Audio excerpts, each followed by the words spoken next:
అజిగవా సాహితీ ఛానల్కు స్వాగతం. రాముడంటే రాముడే. ఆ మర్యాద పురుషోత్తముని గురించి ఎన్ని కథలు చెప్పుకున్నా తనివి తీరదు.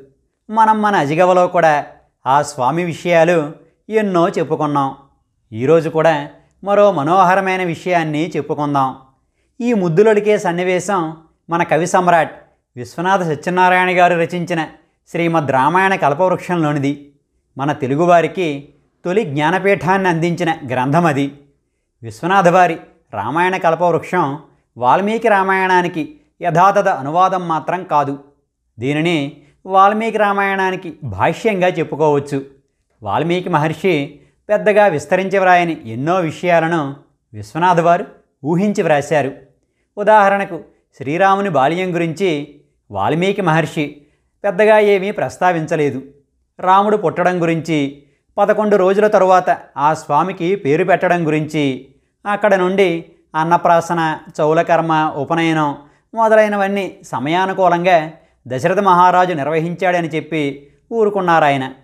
ఆ తరువాత వెంటనే రాముడు సకల విద్యల్లోనూ ప్రావీణ్యం సంపాదించాడంటూ ఆ స్వామిని యవ్వన ప్రాయంలోనికి తీసుకువెళ్ళిపోయారు. అలా తీసుకువెళ్లడంలో ఆదికవి ఆంతర్యం వేరే. అయితే విశ్వనాథవారు మన తెలుగువారి అదృష్టం కొద్దీ రాముని బాల్యాన్ని మనోహరమైన తీరులో వర్ణించారు. అందులో ఒక పద్యం గురించే మనం ఈరోజు చెప్పుకోబోతున్నాం.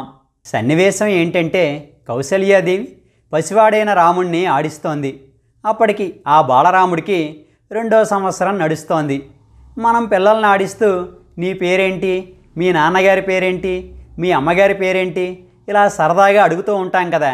అప్పుడు వాళ్ళు వచ్చిరాని మాటలతో ముద్దుగా పేర్లు చెబుతుంటే మనకు బోలెడంత ముచ్చటేస్తుంది. ఇక్కడ సన్నివేశం కూడా అదే.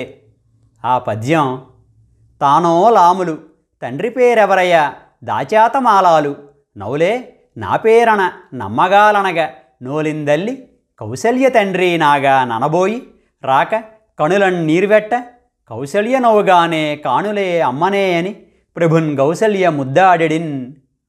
కౌసల్య తన చిట్టి తండ్రిని ముద్దు చేస్తూ, కన్నా నీ పేరేంటో చెప్పు అంది. పిల్లలకు సాధారణంగా రా అనే అక్షరం, డా అనే అక్షరం నోరు తిరగవు కదా. అందుకే మన బాలరాముడు కూడా రాముడు అనడానికి బదులు లాములు అన్నాడు. ఆ ముద్దైన మాటలకు మురిసిపోతూ ముసిముసిగా నవ్వింది కౌసల్య. ఆపై మరి మీ నాన్నగారి పేరేమిటి అంది. దశరథ మహారాజు అన్న పేరు ఆ పసివాడేం పలుకుతాడు. అందుకే తనకు నోరు తిరిగిన భాషలో దాచాత మాలాలు అన్నాడు. కౌసల్య మరింతగా మురిసిపోయింది. మరి నా పేరేంటి అంది. అమ్మగాలు అన్నాడా పసివాడు. పకపకా నవ్వింది కౌసల్య. నా పేరు అమ్మగాలు కాదురా, కౌసల్యరా నాన్న అంది ముద్దు చేస్తూ. ఆ పసిరాముడు అమ్మ చెప్పింది కదా అని కౌసల్య అని పలుకుదామనుకున్నాడు. కానీ అంత కష్టమైన పేరు పలకడానికి అస్సలు నోరు తిరగలేదు. దానితో పాపం ఆ పసివాడికి ఏడుపు వచ్చింది. కళ్ళమ్మట నీళ్లు పొంగాయి. తన కొడుకు కళ్ళల్లో నీళ్లు చూసి ఆ తల్లి గుండె నీరైపోయింది. గభాలున అతగాణ్ణి ఎత్తుకుని, నేను కౌసల్యను కాదురా నాన్న, మీ అమ్మనే అంటూ తన కొడుకుపై ముద్దులు కురిపించింది. ఇది విశ్వనాథవారు ఊహించిన సన్నివేశం.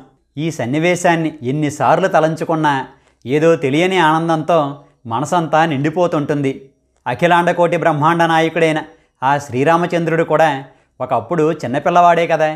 మనల్ని మన అమ్మల ముద్దు చేసినట్టే ఆయనను వాళ్ళమ్మ ముద్దు చేసే ఉంటుంది కదా. మరి అటువంటి సన్నివేశాన్ని ఊహించుకుంటే మనసు ఎంత పొంగిపోతుంది. అటువంటి సన్నివేశాన్ని సృష్టించి మనకు అందించిన విశ్వనాథవారికి మనమంతా రుణపడి ఉన్నాం.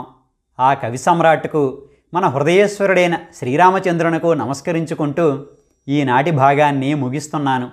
ఇక చివరిగా ఎప్పటిలానే నాదో చిన్న మాట.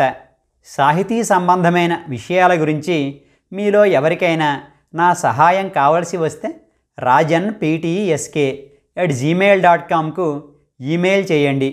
అలానే సాహితీ సేవకు మీ వంతు సాహితీ పోషణ చెయ్యాలి అనుకుంటే 9949121544 నెంబరుకు మీ మనసుకు నచ్చినంత నగదును ఫోన్పే లేదా గూగుల్ పే చేయండి.